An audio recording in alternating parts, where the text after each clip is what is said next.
சதுரங்க பிரியர்கள் அனைவருக்கும் வணக்கம். இன்னைக்கு நம்ம பார்க்க போகிற வீடியோவில் மேக்னஸ் கால்சனுக்கும் ஹான்ஸ் நீமனுக்கும் நடந்த ஒரு ஆட்டத்தை பார்க்கலாம். இந்த ஆட்டம் வந்து நம்ம ஏற்கனவே சொன்னது மாதிரி ஸ்பீச்சஸ் சாம்பியன்ஷிப்போட செமிஃபைனல்ஸ் அண்ட் ஃபைனல்ஸ் வந்து பாரிஸில் நடந்துகிட்டு இருக்கு. ஸோ அதில் செமிஃபைனல்ஸில் வந்து பார்த்திங்கன்னா மேக்னஸ் கால்சனுக்கும் ஹான்ஸ் நீமனுக்கும் நடந்த ஒரு ஆட்டம் தான் நம்ம வந்து பார்க்க போகிறோம். இந்த ஆட்டம் வந்து பார்த்திங்கனாக்கா பிளிட்ஸ் ஃபார்மெட்டில் வந்து நம்ம வந்து பார்க்குறோம். ஸோ 5+1 அப்படிங்கிறது தான் வந்து இங்கே இருக்கக்கூடிய ஃபார்மெட். ஸோ இந்த ஆட்டத்துக்குள்ளே போகிறதுக்கு முன்னாடி ஒரு ரெக்வஸ்ட் என்ன அப்படின்னு சொன்னீங்க, நீங்கள் பண்ணாமல் வீடியோஸ்லாம் பார்த்துட்ருக்கீங்க அப்படின்னா சப்ஸ்கிரைப் பண்ணிட்டு பெல் பட்டனை ப்ரெஸ் பண்ணி வச்சுக்கோங்க. அதே போல் நம்ம வாரம் நம்ம செஸ் கிளப்பில் நடத்தக்கூடிய வீக்லி கிளப் டோர்னமெண்ட்டில் வந்து பங்கேற்கிறதுக்கு முயற்சி பண்ணுங்கள். ஆஸ் யூஷுவல் எவ்ரி வீக் வந்து நடந்துக்கிட்டு தான் இருக்குது. ஸோ இன்கேஸ் நீங்கள் இன்ட்ரெஸ்ட்டாக இருந்தால் நீங்களும் வந்து கலந்துக்கலாம். இப்போ இந்த கேமை பார்க்கலாம். இந்த கேமில் வந்து பார்த்திங்கன்னா கால்சன் வந்து ஒயிட்டு கேம் வந்து இங்கிலீஷ் ஓப்பனிங் வந்து ஸ்டார்ட் பண்ணுறாரு. ஸோ நார்மலான ஒரு இங்கிலீஷ் ஓப்பனிங் தான். ஸோ ஜென்ரலாக இங்கிலீஷில் வந்து பிஷப் G2 வந்து நம்ம நார்மலாக பார்க்கக்கூடிய ஒரு ஐடியா. ஸோ அதுக்கப்புறம் வந்து D5 விளையானதுக்கப்புறம் ஸோ ஒரு கேட்லன் மாதிரியான ஒரு செட்டப்னு கூட நம்ம இதை சொல்லலாம். ஸோ பிஷப் E7 ரெண்டு பேருமே வந்து கேசல் பண்ணிடுறாங்க. அண்ட் இந்த பொசிஷனில் வந்து ஒரு இன்ட்ரெஸ்டிங்கான ஒரு தியரட்டிக்கல் டிஸ்கஷன் வந்து நம்ம வந்து இங்கே இருக்குது. என்ன அப்படின்னா சில தடவை வந்து பார்த்திங்கன்னா நீங்கள் D3 விளையாடினாலோ இல்லை D4 விளையாடினாலோ இந்த டயக்னல் வந்து நம்ம வந்து ஓப்பனாக இருக்கும். அப்படி ஓப்பனாக இருக்கும்போது என்ன இஷ்யூ அப்படின்னு நம்ம வந்து பார்க்கும்போது பிஷப் டு B4 செக் வரும். இதில் என்னங்க பெரிய விஷயம் இருக்குது, நம்ம வந்து பிஷப்பால் பிளாக் பண்ண போகிறோம் அப்படின்ற மாதிரி இருக்கும். இப்படி பிளாக் பண்ணும்போது பிளாக் என்ன பண்ணுவாங்க அப்படின்னா இந்த பிஷப் வந்து திரும்ப E7க்கு வந்து ரீட்ரீட் பண்ணிவிடுவாங்க. அதனால் உங்களுக்கு என்ன இன்கன்வீனியன்ஸ் அப்படின்னு நம்ம பார்க்கும்போது இந்த ஸ்கொயர் வந்து பார்த்திங்கன்னா D2ல வந்து பிஷப் ஆக்சுவலாக இருக்கிறதுக்கு விரும்பாது. ஸோ அப்போ அது இல்லாமல் குயினோட ஐஸும் கட் ஆகிடும். ஸோ இது வந்து நிறையா குயின்ஸ் பான் ஓப்பனிங்கில் இருக்கக்கூடிய லைன் தான். ஸோ அதை அவாய்ட் பண்ணுறதுக்காகவே வந்து கால்சன் வந்து டீப்பான அட்வான்ஸ் பண்ணுறதை தவிர்க்கிறாரு. ரெண்டு பேரும் கேன்சல் பண்ணிடுறாங்க. அதுக்கப்புறம் D3 A5. So queen side expansion, டிப்பிக்கலான குயின் சைட் எக்ஸ்பான்ஷன் தான் அது. ஸோ Knight C3 அதுக்கப்புறம் பான் டு C6. அண்ட் அகெயின் இங்கே ஒரு இன்ஸ்ட்ரக்டிவான ஒரு மொமெண்ட் என்ன அப்படின்னா இங்கே நீமன் வந்து C6 விளையாடுறது வந்து அந்தளவுக்கு ஒரு சரியான நகர்வாக இங்கே வந்து கம்ப்யூட்டரோட பார்வையில் பார்க்கப்படல. ரொம்ப மிஸ்டேக் அப்படின்லாம் கிடையாது. மேபி அது வந்து ஒரு இன்அக்யூரேசி அப்படின்னு சொல்லலாம். அதுக்கான காரணம் என்ன அப்படின்னா ஃபாலோ அப் மூவ்ஸ். ஒயிட் வந்து பார்த்திங்கன்னா ஜென்ரலாக வந்து இந்த D3 எதுக்கு விளையாடுறாங்க அப்படின்னா E4 விளையாடுறதுக்காக தான். சப்போஸ் உங்களால் கேப்சர் பண்ண முடியாத நிலைமையில் இருந்தீங்க அப்படின்னா தென் E5ம் அட்வான்ஸ் பண்ணி ஸ்பேஸ் கெயின் பண்ணி அந்த நைட்டை வந்து கிக் பண்ணி விடுவாங்க. ஸோ அந்த காரணத்தினால இந்த இடத்துல Knight C6 வந்து பார்த்திங்கன்னா அந்த ஒரு இன்ட்ரெஸ்டிங்கான ஒரு மூவாக இருக்கும். எக்ஸாம்பிளுக்கு Knight C6 விளையாடினா E4 D4 நம்ம வந்து இங்கே விளையாட முடியும். சப்போஸ் ஒயிட் வந்து அந்த E5 பான் அட்வான்ஸ் பண்ணணும்னு நினச்சாங்கன்னா ப்ராப்ளம் என்ன அப்படின்னா D4 வந்து பிளாக் விளையாட முடியும். நைட்டை மூவ் பண்ணதுக்கப்புறம் E5 அண்ட் இந்த பொசிஷன் அண்ட் இந்த ஸ்ட்ரக்சர் அப்படியே நீங்கள் ஞாபகம் வச்சுக்கோங்க. இது அப்படியே வந்து ரிவர்ஸில் நடக்கும். ஒயிட் வந்து பார்த்திங்கன்னா பயங்கரமான ஒரு ஸ்பேஸ் அட்வான்டேஜ் வச்சுருப்பாங்க. ரெண்டாவது இப்போ வந்து பார்த்திங்கன்னா இந்த பொசிஷனில் வந்து ஒரு பொசிஷனல் எரர் என்ன அப்படின்னா இந்த பிஷப் என்ன பண்ண போகிறோம் அப்படிங்கிறது தெரியல. ஏன்னா கண்டிப்பாக இந்த பான்ஸை உடைய போகிறது கிடையாது. அண்ட் அப்படி உடையல அப்படின்னா இந்த பிஷப் வந்து லிட்ரலாக வந்து பார்த்திங்கன்னா ஒரு பான் தான். ஸோ அந்த காரணத்தினால இந்த பொசிஷனில் வந்து Knight C6 வந்து அவ்வளோ ஸ்ட்ராங்கான மூவ். பட் அவர் C6 விளையாடுறாரு. And Carlsen as per the plan E4 advance பண்ணுறாரு. அதுக்கப்புறம் Knight A6 விளையாடுறாரு. அதே போல் இந்த பொசிஷனில் வந்து நம்ம கேப்சர் பண்ணாமே அப்படின்னு கேட்டிங்கன்னா தாராளமாக கேப்சர் பண்ணலாம். பட் எப்படி பார்த்தாலும் அந்த E5 பானை நம்ம தடுக்க முடியாது. அண்டு ஒயிட் வந்து பார்த்திங்கனாக்கா இதான் ப்ரிஃபர்டு சாய்ஸ் ஆக்சுவலாக. ஸோ நல்ல ஒரு பொசிஷன் ஒயிட்டுக்கு. பட் கேமில் Knight A6 and then E5.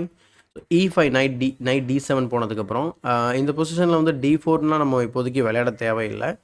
அதே போல் இந்த இடத்துல வந்து C takes D5 நம்ம விளையாடினா கரெக்டாக அப்படின்னு கேட்டிங்கன்னா கரெக்ட் கிடையாது. ஏன்னா நீங்கள் பார்த்தீங்கன்னா ஸ்ட்ரக்சர் எல்லாமே வந்து பார்த்திங்கன்னா லைட் ஸ்கொயரில் ஃபிக்ஸ் ஆகிருக்கு. அப்படி ஃபிக்ஸ் ஆகிருக்கும் போது நீங்கள் வெட்டுறீங்கன்னு வச்சுக்கோங்களேன், பானில் வெட்டி அவர் வந்து பிஷப்பை வந்து பார்த்திங்கன்னா ஃப்ரீ பண்ணி வச்சுப்பார். லேட்டராக வந்து பிஷப்பையும் டெவலப் பண்ணுவார்.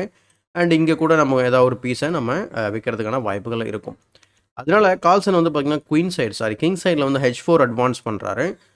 ப்ராபப்ளி நைட் வந்து அங்கே பார்த்திங்கன்னா G4ல G5ல வைக்கிறதா ஒரு idea. So pawn to B6, rook E1. So rook E1க்கு அப்புறம் இங்கேயும் வந்து ஏன்னா நம்ம ஒரு கேம் வந்து நான் அடிக்கடி மென்ஷன் பண்ணக்கூடிய ஒரு கேம் வந்து இந்த மாதிரி queen side attack and king side attack வந்து நம்ம ஜார்ஜ் மார்க்கோ அப்படின்னு சொல்லி பில்ஸ்பரி மார்க்கோ அப்படின்னு ஒரு கேம் இருக்குது. அந்த கேம் எப்போவுமே என்னோட நினைவில் இருந்துக்கிட்டே இருக்கும். ஸோ இந்த இடத்துல வந்து B6 விளையாடும்போது பிஷப்பை ஃபேன்ஷோட தானே பண்ண போகிறாரு. இப்போ நம்ம வெட்டலாமா அப்படின்னு கேட்டிங்கன்னா இப்போயும் E takes D5 தான் விளையாடுவாங்க. இப்போ பிஷப் டு B7 வந்து அவசியமான மூவ் ஒன்றும் கிடையாது. ஏன்னா C6 அண்ட் D5 இருக்கிறதுனால திரும்ப இந்த நைட் நகர்த்திட்டு இந்த பக்கமே வந்து பார்த்திங்கன்னா அந்த பிஷப்பை டெவலப் பண்ண வாய்ப்பு இருக்குது. அதனால் இப்போயும் வந்து பார்த்திங்கன்னா கால்சன் வந்து அந்த டென்ஷன் அப்படியே வச்சிருக்கிறாரு. So rook E1, bishop B7. அதுக்கப்புறம் பிஷப் வந்து பார்த்தீங்கன்னா 2 டெம்போ கிட்டத்தட்ட B6 and bishop B7 2 tempo spend பண்ணதுக்கப்புறம் ஃபைனலாக வந்து C-Takes D5 விளையாடுறாரு. அண்ட் இந்த பொசிஷனில் நீங்கள் எந்த பக்கம் வெட்டினாலும் சரி, கம்ப்யூட்டரோட பார்வையில் E-Takes D5 வந்து பெட்டர் அப்படின்னு சொல்லி பார்க்குது. பட் அப்படியே நம்ம வந்து E-Takes D5 விளையாடினாலும் கூட இந்த இடத்துல ஒயிட் வந்து D4 விளையாட தான் போகிறாங்க. பட் அட்லீஸ்ட் நமக்கு இந்த பொசிஷனில் வந்து C5 வந்து பிரேக் பண்ணுறதுக்கு வாய்ப்புகள் இருக்கும்.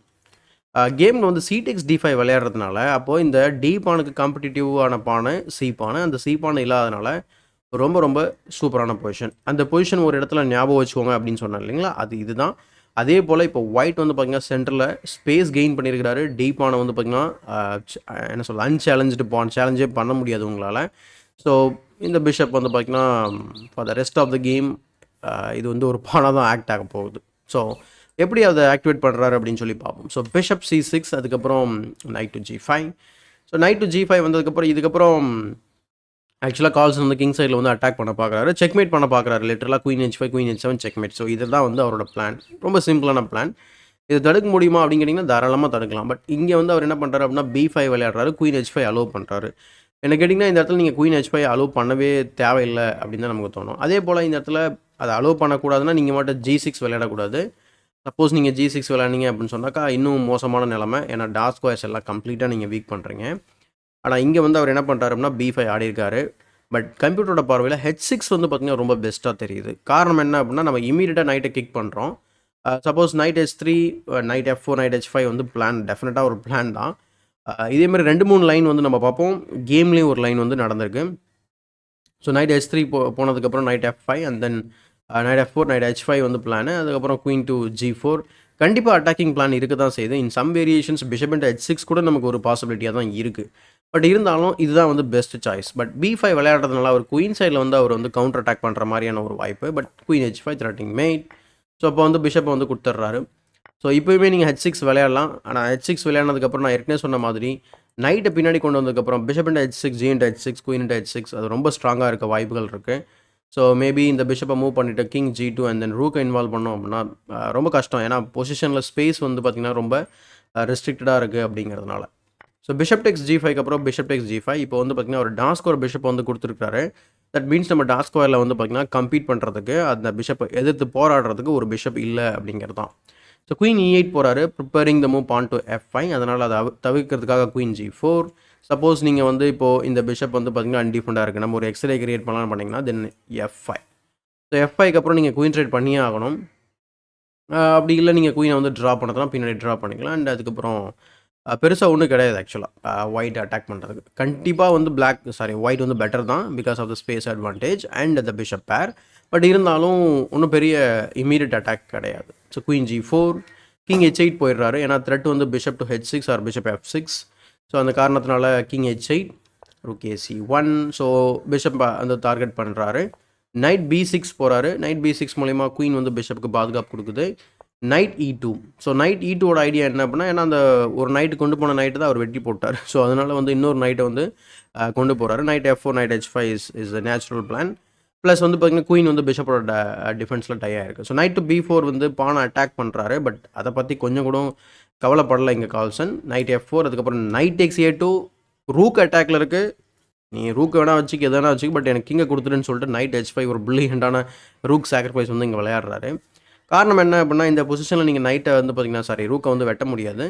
இங்கே வந்து பிரில்லியண்டான மேட்டிங் பேட்டர்ன் இருக்குது. ஜஸ்ட் சிம்பிளான மூவ் தான். Bishop F6 wins the game on the spot. Because நீங்கள் வந்து இப்போது பின் இருக்கிறதுனால நீங்கள் உங்களால் வந்து பார்த்திங்கன்னா அந்த பானை மூவ் பண்ணவும் முடியாது. அட்லீஸ்ட் நீங்கள் G6 விளையாடினா கூட கொஞ்சம் எதாவது டிலே பண்ணுற மாதிரி இருக்கும். பின்னதுனால அதையும் பண்ண முடியாது.